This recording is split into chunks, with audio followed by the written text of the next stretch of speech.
ces derniers temps. On a l'ambition d'aller en Coupe d'Afrique, les joueurs et le staff et tous les composants de l'équipe nationale vont faire le maximum pour ça, mais évidemment que je ne garantis rien. Je ne garantis surtout pas quelque chose qu'on n'a jamais gagné de toute l'histoire de notre pays. L'Égypte et le Qatar, c'est exactement la même température, déjà en termes de température et en termes d'humidité. C'est deux choses très très importantes.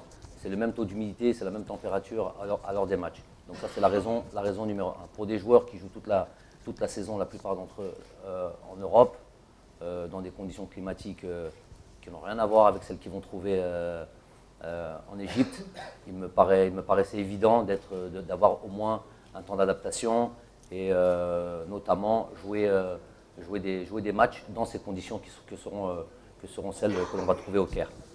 Moi, Islem, j'ai énormément confiance en lui. Malheureusement, on dit qu'on n'est jamais prophète en son pays. J'ai l'impression que pour lui, c'est ça, c'est le cas.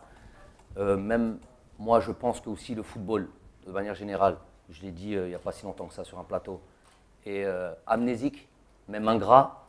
Moi, je me rappelle d'un Islem, même s'il faut réactualiser les choses, et moi croyez-moi, je suis pour ça. Ce qu'on a fait il y a un an ou ce qu'on a fait la semaine dernière, on essaie de faire mieux la semaine prochaine. Ça, je suis j'ai cette vision-là. Mais en même temps, on ne peut pas oublier quand même un joueur qui n'a pas rendu service, a été décisif pour le pays, a participé à faire de ces 42 millions d'Algériens qui, soi-disant, d'après les paroles de certains, qui vont pupitre et qui dit que 42 millions sont mécontents d'un choix d'Islem, ces 42 millions-là étaient très très très contents il n'y a pas si longtemps que ça, quand on gagnait des matchs en Coupe du Monde ou de qualification. Fawzi m'a fait parvenir, pour être très très clair avec vous, m'a fait parvenir le message qu'il n'est pas prêt, à jouer cette Coupe d'Afrique, qu'il veut profiter on va dire, de ce temps de vacances pour aller se préparer pour sa nouvelle saison. Au jour d'aujourd'hui, Andy Delors a fait part, il a sa naturalisation civile, j'ai pu voir les documents, il reste sa naturalisation sportive.